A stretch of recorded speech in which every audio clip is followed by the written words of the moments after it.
বন্ধুরা, one punch ম্যানের লাভার্সদের জন্য আজ সেই ঐতিহাসিক দিন যার জন্য আমরা সবাই চাতক পাখির মতন অপেক্ষা করছিলাম। হ্যাঁ, আজ আমরা মুখোমুখি হতে চলেছি ওয়ান পাঞ্চ ম্যান সিজন 3-এর একেবারে শেষ এবং সবচেয়ে বড় ধামাকা এপিসোডের। মাটির নিচের সেই অন্ধকার দানব ঘাঁটিতে আজ এমন এক প্রলয়ঙ্কারী যুদ্ধ হতে চলেছে যে অ্যানিমে ইতিহাসের সমস্ত রেকর্ড ভেঙে চুরমার করে দেবে। একদিকে হিরো অ্যাসোসিয়েশনের সেরা সেরা যোদ্ধারা তাদের জীবনের সবচেয়ে বড় মিশনে নেমেছেন, আর অন্যদিকে স্বয়ং সাইতামা মুখোমুখি হতে চলেছেন দানব জগতের সর্বোচ্চ শাসক দানব সম্রাট ওরোচির। আজকের পর্বের প্রতিটা সেকেন্ডে রয়েছে এমন কিছু টুইস্ট আর অ্যাকশন যা আপনার গায়ে লোম খাড়া করে দিতে পারে। তাই আর এক মুহূর্ত সময় নষ্ট না করে চলুন সরাসরি প্রবেশ করি ওয়ান পাঞ্চ ম্যান সিজন 3-এর এই মহাকাব্যিক ফাইনাল লড়াইয়ের দুনিয়ায়। এপিসোডের শুরুতেই আমরা দেখতে পাই হিরো অ্যাসোসিয়েশনের একটি বিশেষ দল প্রতিপক্ষদের প্রধান ঘাটের ভিতরে প্রবেশ করছে। চারপাশের পরিবেশ এতটাই রহস্যময় আর থমথমে যে কোনো সাধারণ মানুষের এখানে বুক কেঁপে উঠবে। কিন্তু আমাদের মূল চরিত্র এবং তার সাথে থাকা অন্যান্য শক্তিশালী যোদ্ধারা বেশ সাবধানে সামনের দিকে এগিয়ে যাচ্ছেন। ঘাটের ভেতরে হাঁটার সময় চারপাশের অন্ধকার দেখে হিরোদের দলের একজন বেশ ভয় পেয়ে যান। তিনি বলেন যে জায়গাটা শুধু অন্ধকারই নয়, বরং এক ধরনের অদ্ভুত গুমট ভাব রয়েছে। যদিও তারা জানতেন যে এটা দানবদের মূল আস্তানা, তবুও বাস্তব পরিস্থিতি তাদের কল্পনার চেয়েও অনেক বেশি ভয়ানক এবং অদ্ভুত বলে মনে হচ্ছিল। প্রতি মুহূর্তে মনে হচ্ছিল যে কোনো কোণ থেকে হয়তো বড় কোনো বিপদ তাদের উপর ঝাঁপিয়ে পড়তে পারে। ঠিক সেই সময়ই দলের একজন নারী যোদ্ধা কিং এর দিকে তাকিয়ে একটি গভীর প্রশ্ন করে বসেন। তিনি জানতে চান যে কিং এর মতো একজন মহাশক্তিশালী মানুষ, যিনি নিজেকে ক্ষমতার এক অনন্য উচ্চতায় নিয়ে গেছেন, তার কি এইরকম একটি চরম বিপজ্জনক জায়গায় এসে মনের মধ্যে কোনো রোমাঞ্চ বা উত্তেজনা কাজ করছে? কারণ সাধারণ মানুষেরা এমন পরিস্থিতিতে ভয় পেলেও একজন প্রকৃত বীরের অনুভূতি কেমন হয় তা জানার আগ্রহ ছিল সবার। এই প্রশ্নের জবাবে কিং বেশ শান্ত এবং গভীর গলায় উত্তর দেন। তিনি বলেন যে নিজেকে কখনো অতিরিক্ত শক্তিশালী মনে করা ঠিক নয়, কারণ ক্ষমতার কোনো শেষ নেই এবং সবসময়ই একজনের চেয়ে আরেকজন শ্রেষ্ঠ কেউ না কেউ থেকে যায়। কিং এর এই সাধারণ অথচ গভীর দর্শনটি শোনার পর সেই নারী যোদ্ধা বেশ অবাক হন। তিনি ভাবেন যে পৃথিবীর সবচেয়ে শক্তিশালী মানুষ হিসেবে পরিচিত হওয়া সত্ত্বেও কিং কতটা বিনয়ী এবং সাধারণ চিন্তা ভাবনা রাখেন। দলের প্রবীণ এবং অভিজ্ঞ যোদ্ধা সিলভার ফ্যাং কিং এর এই কথা শুনে অত্যন্ত খুশি হন। তিনি মনে মনে ভাবেন একজন প্রকৃত বীর এবং প্রকৃত শক্তিশালী মানুষের মানসিকতা ঠিক এই রকমই হওয়া উচিত। নিজের ক্ষমতা নিয়ে অহংকার না করে সবসময় আরো উন্নত হওয়ার চেষ্টা করাই হলো একজন আসল যোদ্ধার লক্ষণ। সিলভার ফ্যাং কিং এর এই আদর্শকে নিজের জীবনের জন্য একটি বড় অনুপ্রেরণা হিসেবে গ্রহণ করেন। তবে মজার ব্যাপার হলো মনের ভেতরে কিং আসলে কতটা ভয় কাঁপছিলেন তা কেবল তিনিই জানতেন। বাইরে অত্যন্ত গভীর আর শান্ত ভাব বজায় থাকলেও এই বিপজ্জনক পরিস্থিতির মধ্যে তিনি কিভাবে টিকে থাকবেন সেই চিন্তাই তাকে তাড়া করে ফিরছিল। কিন্তু তার মুখের অভিব্যক্তি এবং চারপাশের মানুষের অন্ধবিশ্বাসের কারণে কেউ তার ভেতরের আসল অবস্থাটি বিন্দুমাত্র টের পাচ্ছিল না। কিছুদূর যাওয়ার পর দলের সদস্যরা সিদ্ধান্ত নেন যে পুরো ঘাঁটিতে একসাথে না ঘুরে নিজেদের দুই ভাগে ভাগ করে নেওয়া ভালো হবে। এতে করে প্রতিপক্ষদের দ্রুত খুঁজে বের করা এবং পুরো এলাকাটি সহজে তল্লাশি করা সম্ভব হবে। কিং এর দিকে তাকিয়ে যখন এই প্রস্তাব দেওয়া হয়, তখন তিনি নিজের চিন্তায় এতটাই মগ্ন ছিলেন যে হঠাৎ করেই কেবল একটি সম্মতিসূচক উত্তর দিয়ে দেন, যদিও তার মনে মনে অন্য পরিকল্পনা চলছিল। ঠিক এই সময়ই তারা হঠাৎ করে সামনের দিকে এক অদ্ভুত আকৃতির প্রাণীর অবয়ব দেখতে পান। চারপাশের অন্ধকার ভেদ করে সেই অবয়বটি ক্রমশ স্পষ্ট হয়ে উঠছিল। হিরোরা বুঝতে পারেন যে তারা প্রতিপক্ষের একেবারে কাছাকাছি চলে এসেছেন এবং এখন আর পেছনে ফেরার কোনো পথ নেই। যে কোনো মুহূর্তে একটি বড় ধরনের সংঘর্ষ শুরু হতে চলেছে, তা তাদের সবার চোখ মুখ দেখেই স্পষ্ট বোঝা যাচ্ছিল। এর পরের দৃশ্যে আমাদের নিয়ে যাওয়া হয় এই ঘাটির অন্য একটি অংশে, যেখানে হিরোদের অন্যতম শক্তিশালী এবং পেশিবহুল যোদ্ধা সুপার অ্যালয় ডার্কসাইন এক বিশাল আকৃতির দানবের মুখোমুখি হয়েছেন। এই দানবটির শারীরিক গঠন ছিল হুবহু একটি শক্তিশালী পোকামাকড় বা পতঙ্গের মতো। দানবটি নিজেকে পতঙ্গ জগতের অপরাজিত সম্রাট বলে দাবি করছিল এবং ডার্কসাইনকে আক্রমণ করার জন্য প্রস্তুত হচ্ছিল। আশ্চর্যের বিষয় হলো, দানবটি ডার্কসাইনের উপর একের পর এক তীব্র আঘাত করে চললেও ডার্কসাইন একেবারে স্থির হয়ে দাঁড়িয়েছিলেন। তিনি কোনো ধরনের পাল্টা আক্রমণ বা আত্মরক্ষার চেষ্টা করছিলেন না। দানবটি ভাবতে শুরু করে যে হয়তো ভয়ে ডার্কসাইন জমে গেছেন এবং তার লড়াই করার ক্ষমতা শেষ হয়ে গেছে। কিন্তু ডার্কসাইনের মনের মধ্যে আসলে অন্য এক অদ্ভুত ভাবনা কাজ করছিল। ডার্কসাইন অত্যন্ত শান্তভাবে দানবটিকে বলতে শুরু করেন যে তিনি সবসময় পতঙ্গদের শারীরিক গঠন এবং শক্তির ভক্ত ছিলেন, কারণ পোকামাকড়দের শরীরের পেশি এবং তাদের কাজ করার ক্ষমতা সাধারণ প্রাণীদের চেয়ে অনেক বেশি কার্যকর এবং শক্তিশালী হয়। তারা সহজে ক্লান্ত হয় না এবং দীর্ঘ সময় ধরে নিজেদের পূর্ণ শক্তি বজায় রাখতে পারে। ডার্কসাইন নিজের শরীরকেও ঠিক সেই রকম এক অপরাজেয় রূপে গড়ে তুলতে চেয়েছিলেন। ডার্কসাইন আরো বলেন যে এই দানবটির সাথে দেখা হওয়ার পর তিনি আশা করেছিলেন যে হয়তো আজ তিনি পতঙ্গদের সেই আসল বা চরম শক্তির এক বাস্তব রূপ দেখতে পাবেন। তিনি দেখতে চেয়েছিলেন যে একটি পতঙ্গের ভেতরের গতি আর ক্ষমতা কতটা ভয়ঙ্কর হতে পারে। কিন্তু দুর্ভাগ্যবশত এই দানবটির আঘাতগুলো সহ্য করার পর ডার্কসাইনের মনে তীব্র হতাশার সৃষ্টি হয়, কারণ এটিই তার কল্পনার চেয়ে অনেক দুর্বল ছিল। ডার্কসাইন বেশ উপহাসের সুরে বলেন যে নিজেকে পতঙ্গদের রাজা দাবি করলেও এই দানবটির শরীরে সেই চিরচেনা কালো ও চকচকে ভাবটি নেই যা আদর্শ শক্তিশালী পতঙ্গের থাকা উচিত।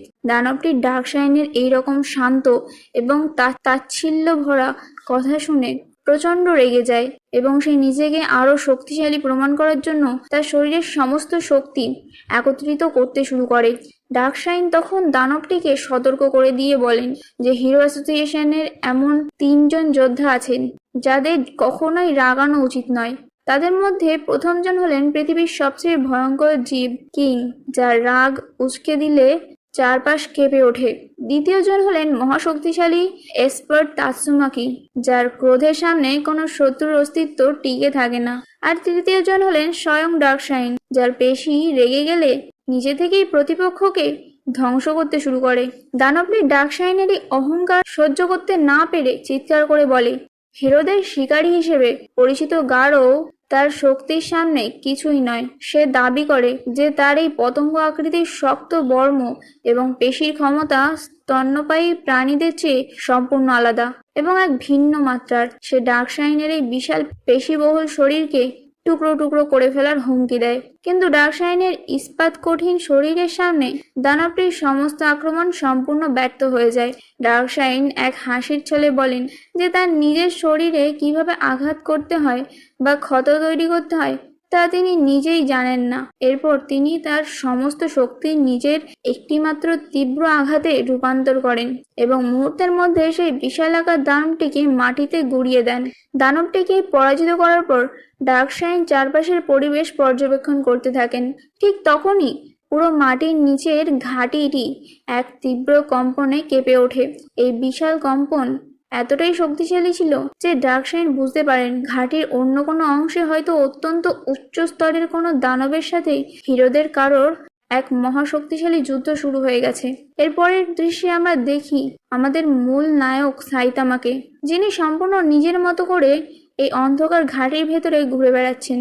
হঠাৎ করেই তার সামনে এক বিশাল আকৃতির দানবীয় কুকুর এসে হাজির হয়, যার নাম ছিল পোচি। পোচিকে দেখে সাইতামার মধ্যে কোনো ভয়ের লক্ষণ তো ছিলই না, বরং তিনি অত্যন্ত সাধারণ একটি পোষা কুকুরের মতো তাকে শান্ত করার চেষ্টা করছিলেন। সাইতামা পোচিকে আদর করার ভঙ্গিতে বলেন যে তিনি তাকে একটি হাড় দেবেন যদি সে তাকে এই ঘাটির মূল প্রধানের কাছে নিয়ে যায়, কারণ চারপাশের এই গোলমালের আসল কারণটি তিনি খুঁজে বের করতে চাচ্ছিলেন। কিন্তু পোচি সাধারণ কোনো কুকুরের মতো ছিল না, সে ছিল এক অত্যন্ত বিপজ্জনক দানব, যে মুখ থেকে তীব্র শক্তির এনার্জি ব্লাস্ট বা আগুনের গোলক ছুটতে পারত। পচি হঠাৎ করেই সাইতামার ওপর এক বিশাল আগুনের ধামাকা ঘটায়। এই ধামাকার শব্দ এবং তীব্রতা এতটাই বেশি ছিল যে মাটির ওপরে থাকা কন্ট্রোল রুমের মনিটরগুলো কেঁপে ওঠে। কন্ট্রোল রুমের কর্মকর্তারা বুঝতে পারছিলেন না যে মাটির নিচে ঠিক কী ধরনের শক্তির খেলা চলছে, কারণ এই শকওয়েভ বা ধাক্কাটি ছিল সাধারণ হিসাবের সম্পূর্ণ বাইরে। ধামাকার ধোঁয়া কেটে যাওয়ার পর দেখা যায় সাইতামার কিছুই হয়নি, তবে তার প্রিয় হিরো কস্টিউমের কেপটা কিছুটা পুড়ে গেছে। এতে সাইতামা প্রচন্ড রেগে যান। তিনি বলেন, একটি কুকুরের সাথে ভালো ব্যবহার করার চেষ্টা করেও কোনো লাভ হলো না। এরপর সাইতামা পচিকে লক্ষ্য করে একটি সাধারণ কিন্তু অত্যন্ত শক্তিশালী ঘুষি মারেন, যার আঘাতে পচি সরাসরি মাটির গভীরে ছিটকে পড়ে। সাইতামার এই আক্রমণের ধাক্কা চারপাশের অন্যান্য ছোট দানবদের মধ্যেও আতঙ্ক সৃষ্টি করে। বিশেষ করে একটি বিড়াল আকৃতির দানব এবং আরেকটি অদ্ভুত চেহারার দানব দূর থেকেই এই দৃশ্য দেখে সম্পূর্ণ স্তব্ধ হয়ে যায়। তারা বুঝতে পারে যে এই সাধারণ দেখতে মানুষটি আসলে কোনো সাধারণ যোদ্ধা নয়, বরং এক সাক্ষাৎ কাল। জীবন বাঁচানোর জন্য তারা সেখান থেকে দ্রুত পালিয়ে যাওয়ার সিদ্ধান্ত নেয়। এবার আমাদের নিয়ে যাওয়া হয় ঘাঁটির মূল কন্ট্রোল রুমে, যেখানে দানবদের অন্যতম প্রধান পরামর্শদাতা এবং চালিকা শক্তি গায়রো অবস্থান করছিল। ঠিক তখনই সেখানে আকাশ থেকে উড়ে এসে হাজির হন হিরো অ্যাসোসিয়েশনের অন্যতম শীর্ষ শক্তি তাতসুমাকি। তাতসুমাকির চারপাশের বাতাসে এক অদ্ভুত অলৌকিক শক্তির আভাস পাওয়া যাচ্ছিল। গাইরো তাতসুমাকিকে দেখে বেশ আনন্দিত হয় এবং তাকে স্বাগত জানায়। সে নিজেকে এই দানব অ্যাসোসিয়েশনের মূল পরিকল্পনাকারী হিসেবে এবং এক নতুন পৃথিবীর স্রষ্টা হিসেবে পরিচয় দেয়। কিন্তু তাতসুমাকির এই সমস্ত লম্বা চওড়া কথায় বিন্দুমাত্র আগ্রহী ছিল না। তিনি সরাসরি জানতে চান যে এই গাইরো চারপাশের সমস্ত অপকর্মের আসল প্রধান কিনা। কথা শেষ হতে না হতেই তাতসুমাকি তার মানসিক বা সাইকিক শক্তি ব্যবহার করে গাইরোর ওপর এক তীব্র আক্রমণ শুরু করেন। চারপাশের পাথর এবং দেয়ালগুলো ভেঙে চুরমার হতে শুরু করে। কিন্তু গাইরো কম শক্তিশালী ছিল না। সে নিজের চারপাশে এক অত্যন্ত শক্তিশালী অদৃশ্য বর্ম ব্যারিয়ার তৈরি করে তাতসুমাকির আক্রমণ প্রতিহত করার চেষ্টা করে। তাতসুমাকির শক্তির তীব্রতা এতটাই বেশি ছিল, গাইরোর তৈরি সেই শক্তিশালী বর্মকে ভেদ করে ভেতরে প্রবেশ করতে শুরু করে। গাইরো বুঝতে পারে যে এভাবে সাধারণ রূপে লড়াই করলে সে তাতসুমাকির সামনে বেশিক্ষণ টিকতে পারবে না। তাই সে তার আসল এবং চূড়ান্ত রূপ ধারণ করার সিদ্ধান্ত নেয়, যা ছিল আরো অনেক বেশি ভয়ঙ্কর ও শক্তিশালী। গাইরো তাতসুমাকিকে পরাস্ত করার জন্য এক বিশেষ শক্তি প্রয়োগ করে, যার ফলে চারপাশের মাধ্যাকর্ষণ শক্তি বা গ্র্যাভিটি প্রায় 300 গুণ বেড়ে যায়। সে ভেবেছিল এই তীব্র ওজনের চাপে তাতসুমাকি মাটির সাথে মিশে যাবেন, কিন্তু তাতসুমাকি অত্যন্ত অবলীলায় সেই চাপ সহ্য করে নেন এবং উপহাস করে বলেন যে তার কাঁধের পেশিগুলো বেশ শক্ত হয়েছিল। এই চাপে তার বেশ আরামই হচ্ছে। তাতসুমাকি অলৌকিক ক্ষমতা দেখে গাইরো সম্পূর্ণ হতবাক হয়ে যায়। সে বুঝতে পারে যে তাতসুমাকির শক্তি তার বোন ফুবুকির চেয়েও 1000 গুণ বেশি এবং তাকে সহজে পরাজিত করা অসম্ভব। গাইরো তখন এক নাটকীয় আচরণ শুরু করে এবং তাতসুমাকিকে নিষ্ঠুর বলে আখ্যায়িত করে। কিন্তু তাতসুমাকি বুঝতে পেরেছিল যে গাইরোর এই শরীরটা আসলে একটি পুতুল মাত্র। আসল মূল হোতা অন্য কোথাও লুকিয়ে আছে। যখন তাতসুমাকি গাইরোর আসল সত্যটি ধরে ফেলেন এবং তার আসল শরীরটিকে টেনে বের করার চেষ্টা করেন, তখন গাইরো ভয় পেয়ে যায়। নিজের জীবন বাঁচাতে সে দানবদের আসল রাজা ওরোচিকে সাহায্যের জন্য চিৎকার করে ডাকতে শুরু করে। সে আশা করছিল যে ওরোচি এসে তাতসুমাকিকে চিরতরে ধ্বংস করে দেবেন। গাইরো অত্যন্ত গর্বের সাথে তাতসুমাকিকে বলে যে যদিও সে নিজে এই দলের চালিকা শক্তি, কিন্তু তাদের আসল রাজা হলেন দানব সম্রাট ওরোচিকে সে নিজের হাতে তৈরি করেছে এবং তার শক্তির গভীরতা পরিমাপ করা কারোর পক্ষেও সম্ভব নয়। নয়। সে তাৎসুমাগিকে সাবধান করে দেয় যে অরুচির আগমনের পর তার বাঁচার আর কোনো আশা থাকবে না। কিন্তু দীর্ঘ সময় পার হয়ে গেলেও অরুচি সেখানে এসে পৌঁছায় না। গাইরো গাইরো বেশ অবাক হয় এবং চিন্তিত হয়ে পড়ে, কারণ অরুচিকে সে এমনভাবে তৈরি করেছিল যে সে কখনোই গাইরো গাইরোর নির্দেশ অমান্য করতে পারবে না। তাৎসুমাকি তখন হেসে বলেন যে হয়তো অরুচি অন্য কোনো শক্তিশালী হিরোর মুখোমুখি হয়েছে এবং সেখান থেকে তার চলে আসার কোনো উপায় নেই। প্রকৃতপক্ষে অরুচি তখন ঘাটের অন্য এক গভীর অংশে আমাদের মূল নায়ক সাইতামার মুখোমুখি হয়েছিল। সাইতামা যখন পোচিকে হারিয়ে সামনের দিকে এগিয়ে যাচ্ছিলেন, ঠিক তখনই এক বিশাল ভয়ঙ্কর এবং ড্রাগন আকৃতির শরীরের অধিকারী দানব সম্রাট অরুচি তার সামনে এসে দাঁড়ায়। অরুচির চারপাশের পরিবেশ থেকে এক চরম ধ্বংসাত্মক শক্তির নির্গমন হচ্ছিল। অরুচি সাইতামাকে দেখে জানতে চায় সে কে এবং কিভাবে একজন সাধারণ মানুষ হয়ে এই গভীর ঘাটের ভেতরে প্রবেশ করার সাহস পেল। কারণ সাইতামার নাম বা কোনো তথ্য হিরো অ্যাসোসিয়েশনের মূল তালিকায় থাকলেও দানবদের কাছে তার শক্তির সঠিক পরিমাপ ছিল না। অরুচি সাইতামাকে নিজের পুনরুত্থান এবং শক্তির এক চূড়ান্ত পরীক্ষা হিসেবে গ্রহণ করার কথা বলে। অরুচি নিজের অতীত ইতিহাস বর্ণনা করে বলে যে সে কিভাবে বহু বছর ধরে বিভিন্ন পরীক্ষা নিরীক্ষা এবং ত্যাগের মাধ্যমে একজন সাধারণ রূপ থেকে এইরকম এক ঈশ্বরতুল্য এবং চূড়ান্ত জীবন্ত সত্তায় পরিণত হয়েছে। সে সাইতামাকে আহ্বান জানায় তার সাথে পূর্ণ শক্তিতে লড়াই করার জন্য এবং নিজের শরীরকে অরুচির শক্তির উদ্দেশ্যে উৎসর্গ করার জন্য। কিন্তু আমাদের সাইতামার এই সমস্ত বড় বড় আত্মপরিচয় শোনার কোনো ধৈর্যই ছিল না। তিনি অত্যন্ত বিরক্ত হয়ে অরুচিকে থামিয়ে দেন এবং বলেন যে তিনি এর আগেও এমন অনেক মহাজাগতিক সম্রাট, প্রাচীন অস্ত্র এবং চূড়ান্ত বিবর্তিত প্রাণীর মুখোমুখি হয়েছেন যারা নিজেদের অপরাজেয় দাবি করত, কিন্তু শেষ পর্যন্ত তাদের সবার পরিণতি একই হয়েছিল। সাইতামা অত্যন্ত স্পষ্টভাবে বলেন যে অরুচি নিজেকে যতই শক্তিশালী মনে করুক না কেন, শেষ পর্যন্ত সে সাইতামার একটিমাত্র ঘুষির আঘাতেই শেষ হয়ে যাবে। সাইতামার এইরকম উদাসীন এবং আত্মবিশ্বাসী কথাবার্তা শুনে অরুচির ভেতরের অহংকার প্রচণ্ড আঘাত পায়। সে নিজের শরীরের সমস্ত আগুন এবং শক্তিকে জাগ্রত করে সাইতামার ওপর এক মহাপ্রলয়ঙ্কারী আক্রমণ শুরু করে। পুরো এলাকাটি আগুন, বিদ্যুৎ এবং তীব্র শক্তির আলোয় উদ্ভাসিত হয়ে ওঠে। মাটির নিচে যেন এক জীবন্ত আগ্নেয়গিরির ধামাকা ঘটেছে। কিন্তু সাইতামা অত্যন্ত শান্তভাবে অরুচির সেই সমস্ত ভয়ঙ্কর আক্রমণকে এড়িয়ে গিয়ে নিজের ডান হাতটি সামনে বাড়িয়ে দেন। তিনি কোনো বিশেষ কৌশল নয়, বরং অত্যন্ত সাধারণ একটি পাঞ্চ বা ঘুষি অরুচির শরীরের মূল কেন্দ্রে আঘাত করেন।